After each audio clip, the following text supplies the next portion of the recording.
نے یہاں پر ایک خوب کہا کہ اے کربلا تیرے سوائے کس کو معلوم ہے ایک کردار کے ٹکڑوں کا 72 ہونا.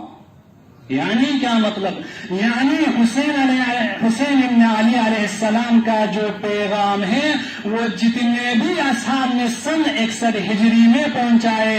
عدوی دین کو، وہ سب اپنی جگہ پر ایک چراغ کا کام کر رہا تھا.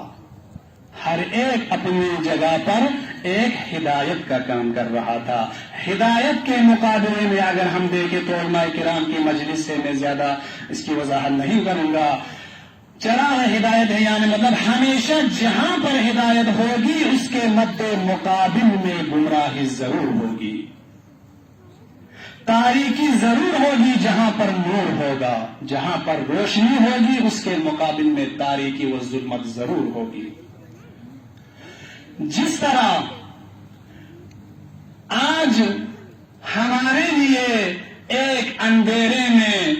ایک ظلمت شب میں ایک چراغ ہمارے لیے ہماری راہ دکھانے کا جو کام کرتا ہے، وہی کام حسین ابن علی نے سن 61 ہجری کو اسلام جو کہ اس وقت کے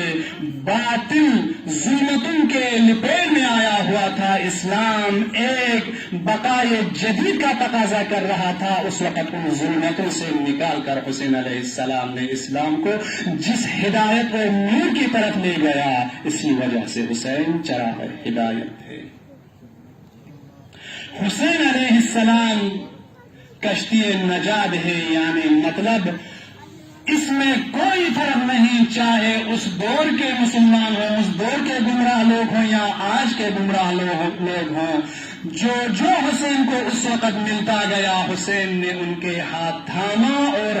اپنی کشتی میں سوار کر کے ہدایت کے کنارے پہنچاتا رہا. اور آج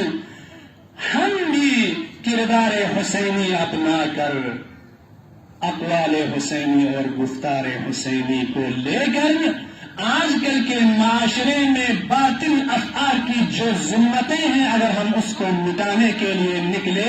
اپنے تن من دم قربان کرے، تو یقیناً ہم بھی اپنے حصے کا چراغ جلانے میں یقیناً کامیاب ہوگا. چونکہ کربلا یا پیغام حسینی فقط ایک قوم کے ساتھ مختص نہیں، ایک زمانے کے ساتھ مختص نہیں، بلکہ یہ وہ پیغام ہے جس میں اتنی عمومیت ہے، اتنی وسعت ہے کہ تا رہتی قیامت تک جہاں جہاں ہدایت کی ضرورت پڑے وہاں کردار حسینی نبھانے والوں کو ہی حسین کے محب کہیں گے، اور جو کردار حسینی ادا کرے گا ان کو ہدایت یافتہ اور دوسروں کو ہدایت کرنے والا حالی کہے گا. خاص کر ہماری ذمہ داری آج کل کے باقی مؤمنین کے مقابلے میں بہت زیادہ ہے، چونکہ ہم جس مکتب کو ریپرزینٹ کر رہے ہیں وہ مکتب حسین ہے، وہ مکتب آل محمد ہے. ہم آج اپنی قوم کے لیے اس مکتب حسینی کے پیغام کو پہنچانے کے امین کے طور پر ہم نمائندگی کر رہے ہیں. بس حسین علیہ السلام اور کربلا کے شہداء ایک ایسا نور تھے وہ لوگ کہ جنہوں نے رہتی دنیا تک اسلام کو منور کیا. اس میں کوئی فرق نہیں کہ چاہے وہ اسلام کے نور کی طرف ہدایت کرنا، ان کو نجات دینا، کشتی نجات میں سوار ہو کر ان کو نجات دینا، چاہے آخرت میں ہو یا دنیا میں ہو.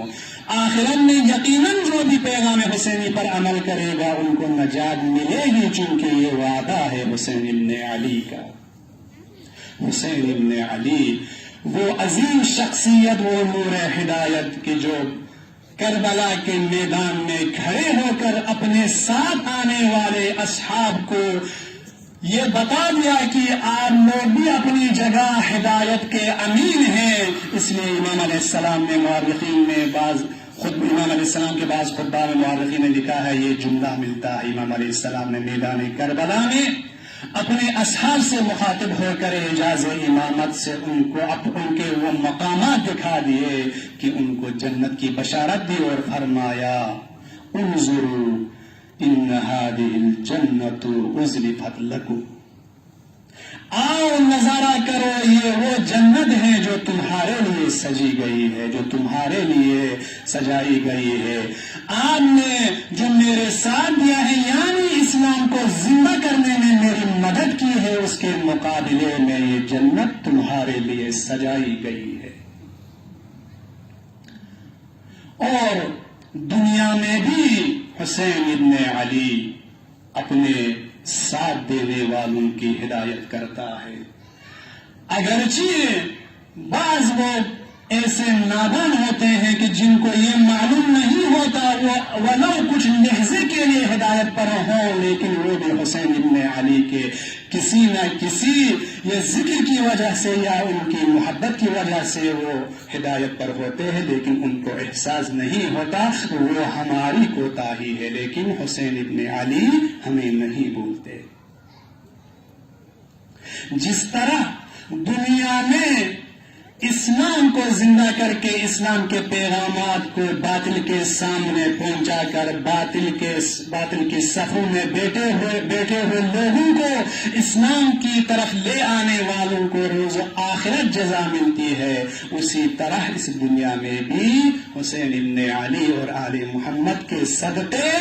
خط حسین اور خط آل محمد پر چلنے والوں کو کوئی نہ کوئی رتبہ ضرور ملتا ہے۔ میں اب ان کے سامنے اس کی ایک مثال پیش کرتا ہوں، میں ایک مثال پیش کر رہا ہوں جو کہ یقیناً میرے سامنے بیٹھے ہوئے ان اکثر بزرگان نے بھی اس واقعے کو سنا ہے۔ استاد محترم حضرت آیت اللہ باقر روانی حفظہ اللہ نے ایک دن درس احلام میں فرمایا، ایک واقعے کی طرف اشارہ کرتے ہوئے، اور آج کل اس نیٹ پر بھی ہے وہ واقعہ، استاد محترم کے وہ جملے، وہ ہدایت بھرا وہ درس آج بھی نیٹ پر موجود ہے، انشاءاللہ بعد مجلس میں بھی سینڈ کروں گا۔ استاد محترم حفظہ اللہ نے حضرت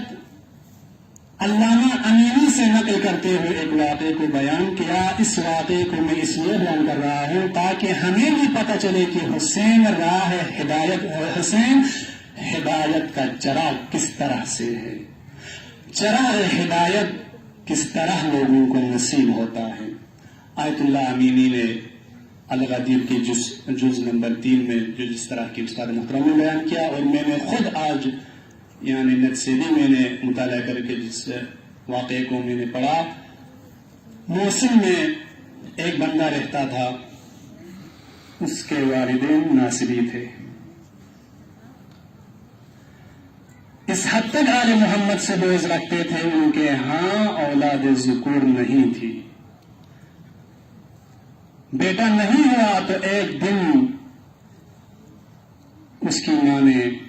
نظر مانی کہ پروردگار عالم اگر مجھے ایک بیٹا عطا کرے تو میں جب وہ بڑا ہوگا تو میں رافضوں کے امام کی زیارت کے لیے جانے والے زواروں کے راستے روکنے کے لیے میں وہاں بھیجوں گا، نہ فقط راستہ روکنے کے لیے بلکہ ان کو قتل کرنے کے لیے۔ اس میں ہم یہ نہیں دیکھیں کہ اس کی نظر اپنی جگہ کیسی نظر تھی، وہ منت کیسی منت تھی، آیا اسلام میں اس طرح کی باطل نظر منت ماننی صحیح ہے یا نہیں، وہ الگ موضوع، لیکن اس نے جو نظر مانی وہ بالکل بیٹے سے کہا کہ میرے نور نظر، میں نے جب آپ اس دنیا میں نہیں آیا تھا تو میں نے خدا کی بارگاہ میں ایک منت مانی ہے، ایک نظر مانی ہے کہ اگر مجھے بیٹا پیدا ہو جائے تو میں اس کو فلاں راستے پر زوار امام جو کہ رافضوں کے امام ہیں ان کے مطابق ان کے زواروں کے راستہ روکنے کے لیے میں بھیجوں گا۔ مجبور کیا ماں نے، اور وہ بھی اپنے مطابق اس کو ایک سعادت سمجھ